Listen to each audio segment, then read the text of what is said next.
Yeah, so I just want to trust God that He'll give us new revelation even as we continue on. Amen. So my name is Isaiah Owino. I'm married to Emma Akinyi. We are blessed with two children, Gianna and Jensen. They were not able to come, but they'll be joining us soon. Amen. Mnisalimia hivi tukianza kazi sasa. Hallelujah. So you can take your you can have your notebooks and probably pens so that you can refer to some of them later. Now, I want to begin one of the saddest scriptures for me in the Bible about the Holy Spirit. Amen? One of the saddest scriptures about the Holy Spirit in the Bible to me. It may not be a revelation to you, but to me, it's a very sad scripture. That is the book of Acts, chapter 19, verse 1 and 2. Acts, chapter 19, verse 1 and 2. The Bible says that, and it happened that when Apollos was at Corinth, Paul passed through the inland country and came to Ephesus. There he found some disciples, and he said to them, "Did you receive the Holy Spirit when you believed?" And they said, "No. We have not even heard that there is a Holy Spirit." Amen? To me, this is the saddest scripture about the Holy Spirit in the Bible. To me. Amen? Because, imagine, the Holy Spirit of God is a person, is God that is doing mighty things in and through us. Amen? Yet, the people that is doing greater things in them do not know Him. Are you really getting the sense? Imagine you are in this place, Felix. You are buying things for your children, taking them to the hospital when they are sick, providing food for them, doing all the good things for them. Yet, when somebody asks them, "Do you know Felix?" they say, "We have not even heard of him." Amen. How will you feel if you're the person who is providing the things? Will you feel good? You may even stop doing the things. Amen. So, to me, I really feel for the Holy Spirit in this case. Amen. If I were just in his shoes, I don't know what I would have done. Because I really feel for him. Because we have seen the greater works of the Holy Spirit in the book of Acts. We are reaching 19. Almost the book is ending. Amen. And he has been doing greater things in them. And he has even brought people to share the word of God with them. He has raised the dead. Amen. He has healed their sick. He has anointed them. But they are saying that we have not even heard of him. Amen. And this is a challenge to each one of us who is inside here. That you've seen the works of the Holy Spirit in this church. And it is sad for you to ask, for somebody to ask you that, have you received the Holy Spirit? And you go and confess to somebody else that, I've not even heard of him. Amen? It is very sad to say that. So, let me now start my teaching. I just passed by there. I just passed by because it touched me that it was a sad statement. Now, I just want to I want to unpack one verse. Because there is where I got a lot of revelations on. So, some of them might be some of the verses that Liz had taught about. But trust God for new revelations. So let's read from the book of John, chapter 15, verse 26. John 15, 26. Amplified Version says, "But when the helper," in bracket, the comforter, the advocate, the intercessor, and the intercessor is connected to the counselor. If you have an Amplified Version, I don't know if you'll have an interpreter. Kama tutakuwa nayo, maybe kuna wengine pati in English vizuri. So kama tutakuwa na somebody who can interpret for Kiswahili church, so you can appreciate David as he comes. So I want to pay attention to this verse because I've been dwelling on this verse severally, dwelling on it. There is something I'm working on, and God is not taking me off this verse. I'm just doing one word, I'm there. Going to the second word, I'm dwelling here. I'm not even able to move. And there's a lot of things in this verse. Now, but when the helper, the comforter, the advocate, the intercessor is connected to the counselor. If you have the amplified version, you'll find that the others, like the comforter is comma, the advocate comma. When you come to the intercessor, it's connected to the counselor. The intercessor, counselor, the strengthener, the standby comes. But when the helper comes, whom I will send to you from the Father, that is the Spirit of truth, who comes from the Father. He will testify and bear witness about me. Amen? Amen. Now, this time that Jesus is speaking about this verse, inatuonyesha Yesu anaongelea kuhusu hii andiko. At this time is a time that Jesus is about to be crucified. He's about to go back to the Father. Hii ni wakati ambao Yesu ako karibu kusulubishwa. Amen. Amen. And he sees the sorrow in the eyes of the disciples. Anaona uchungu ambao wanafunzi wake wako nayo. When he just told them, I'm about to go back to the Father who sent me. Alipowaambia ako karibu kurudi kwa babake aliyemtuma. Sorrow clouds the hearts of the disciples. Aliona uchungu ambao wanafunzi wake waliokuwa nayo. Their eyes are filled with a lot of sorrow. Macho yao ilikuwa imejaa na mauchungu. And then Jesus brings a comforting statement. Na Yesu akanena ile maneno ya kuwapea moyo. A statement of hope to the disciples. Ile ya kuwapea moyo kwa wanafunzi wake. And he tells them that when I go, the helper shall come. Na akawaambia mtakapoenda msaidizi atakuja. And if you look at the way the verse is constructed, na ukiangalia venye andiko imewekwa, the Spirit of God is introduced at the end. The word Spirit of truth is towards the end of the verse. Roho ya Mungu iko hapo katika mwisho wake. But Jesus begins by introducing the Holy Spirit in some functions. Na Yesu alianza na kueleza Roho Mtakatifu. He begins by saying, but when the helper, when the Holy Spirit, the helper, amen? Na akaanza kusema wakati ambao msaidizi. Then he again says, but when the comforter, the Holy Spirit. Na anasema ule msaidizi akikuja ni Roho Mtakatifu. And then he says, but when the intercessor, the counselor, the Holy Spirit. Na anasema senye muombaji na mshauri wetu atakuja ambaye ni Then he says, but when the strengthener, the Holy Spirit comes. Na huwa kututia nguvu Roho Mtakatifu atakapokuja. Then he ends by using a word, but when the standby, the Holy Spirit comes. Na akamalizia kusema wakati wa mwisho Roho Mtakatifu atapokuja. I really got interested in the meaning of these words. Na nimefurahia andiko maneno haya. Amen. Amen. I got interested. What does God mean by helper? What does he mean by comforter, advocate, intercessor? Nimefurahia hizi maneno. Nini ambao Mungu anamaanisha na msaidizi? What does the Lord really means? Mungu anamaanisha nini? Now, if you study the Bible and you see that the New Testament was written in Greek language. Ukisoma Biblia utapata andiko lile andikwa katika Ugiriki. The word the helper, na neno msaidizi, it means parakletos or paraclete. Amen. Amen. In the Greek language. And that word is a pliable language. It's a pliable. I don't know how pliable is saying in Swahili. Hiyo maneno ni ya kutumika. Yeah, it's a word that you can, you know, if you have a clay, you can make a lot of things from the clay. Ni ile maneno ambayo ukiwa na matope unaweza tumia. So we say clay is pliable. Yani you can make a lot of things. So tunasema matope unaweza tumia kufanya vitu. So the word helper is also a pliable word. It means a lot of things. Sasa maneno msaidizi ni ile ambayo inaweza tumika mali mingi. So the Lord says that the word helper means parakletos. Amen. Amen.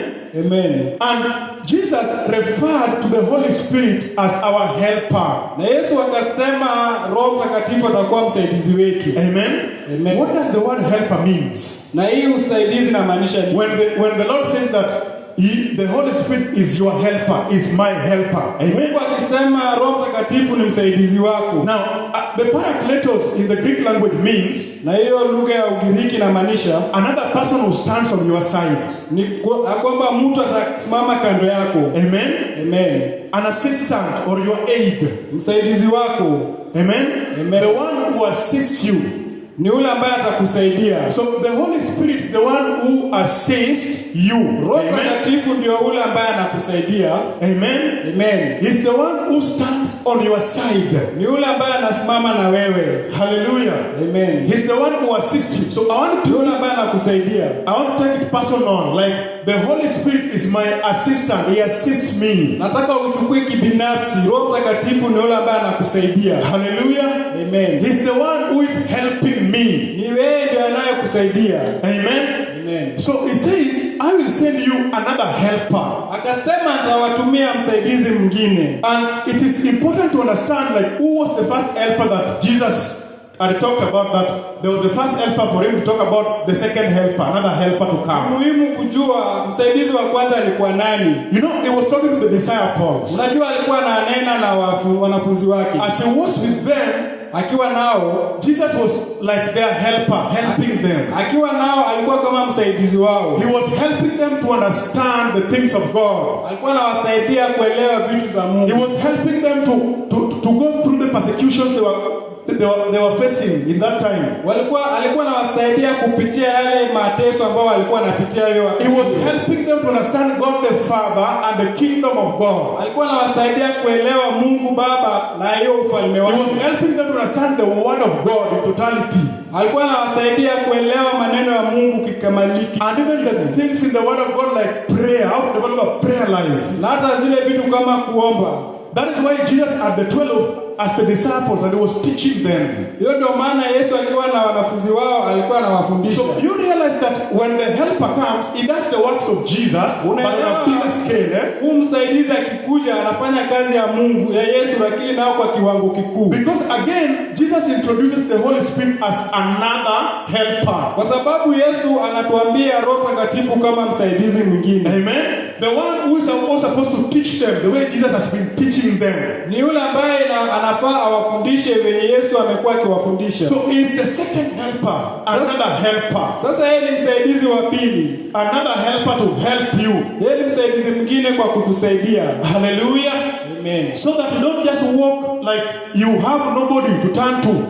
Ili usitembee tu kama hakuna mtu ambaye anaweza kukusaidia. One of the definitions that Pastor Benny Hinn usually gives about the Holy Spirit. Benny Hinn anasema kuhusu Roho Mtakatifu. He usually defines him as the unlimited Jesus. Anasema ni kama Yesu wa kikamilifu. When you ask him that who is the Holy Spirit, ukimuuliza Roho Mtakatifu ni nani? He said that the Spirit of God is unlimited Jesus. Anasema Roho Mtakatifu ni yule Yesu wa kikamilifu. Hallelujah.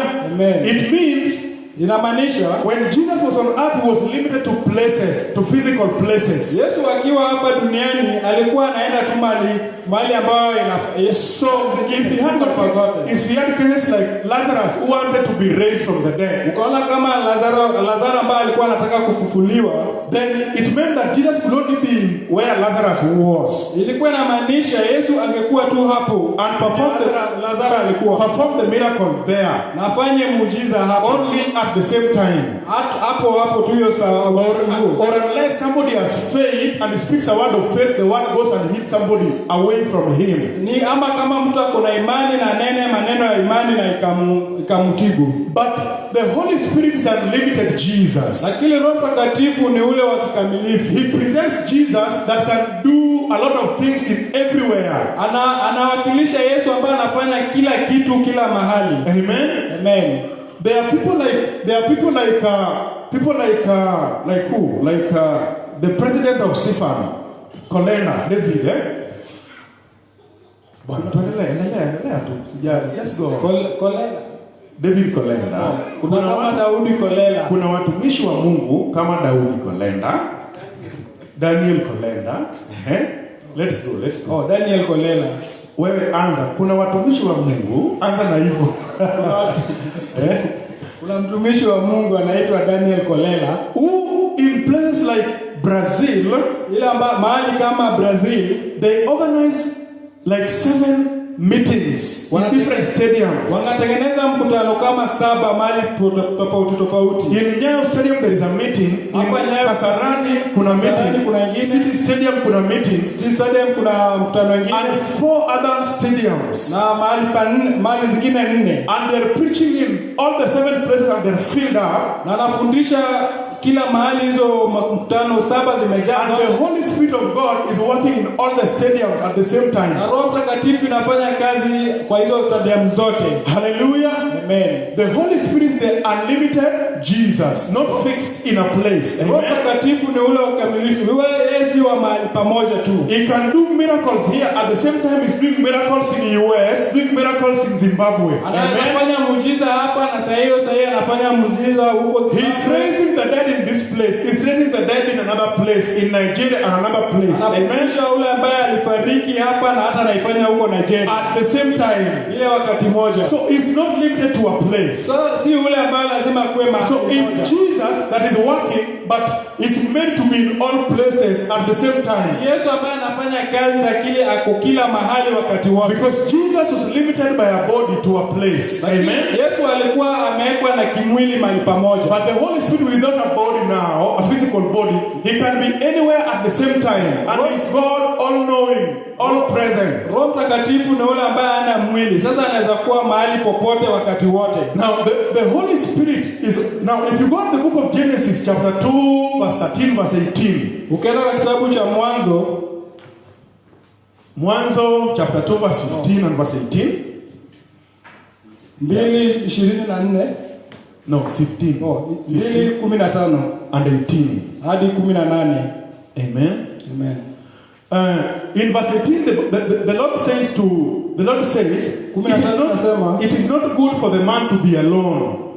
Si vyema kwa mwanaume kuwa peke yake. For I will make him a suitable helper. Kwa sababu nitamtengenezea ule mtu ambaye So we see that the word helper had even been used in the Genesis at the beginning. Hii maneno ya usaidizi ilitumika huko hata mwanzo. And we see the works that a woman does to help a man. Na tunaona kazi ambayo mwanamke anafanya kusaidia mwanaume. Amen.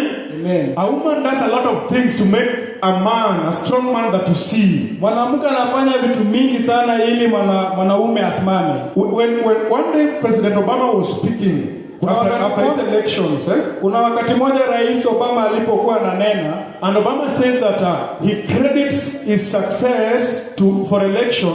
Akasema anajua kwamba yeye kufaulu kwake he credits to his wife. Ni kwa sababu ya bibi yake. Amen. Amen. The greatest fun, the greatest drive of Obama was the wife. Ule msaidizi wake mkuu alikuwa bibi yake. The one who pushed him to go for the elections and win was the wife. Ule ambaye alimsukuma ili akasimame na kashinda alikuwa bibi. So the wife was the helper who midwife a new president to be born in US. Bibi yake alikuwa msaidizi wake. And those are the things that the Holy Spirit does in the life of a Christian. Na hizo ndio vitu ambavyo Roho Mtakatifu anafanya katika maisha ya He pushes you to live your purpose on earth. Anakusukuma uache vitu za kidunia. Amen. Amen. He makes you to live your destiny on earth. The Holy Spirit of God. Anafanya uache zile vitu zako za kidunia. No, not vitu zako. I'm saying the Holy Spirit pushes you to live your purpose on earth. Anakusukuma ili uishi maisha. I don't know. Uishi your purpose, mwito wako or something like that. Because we want the Kiswahili listeners also to hear the right word. Wasiende waseme huko Roho Mtakatifu sijui anafanya vitu zingine tukusema sio? Timiza. Roho wa Mungu hukusaidia kutimiza wito wako duniani. Amen. Amen. So when you are called, like if Pastor Hosea has been called and told to start a ministry that will blossom.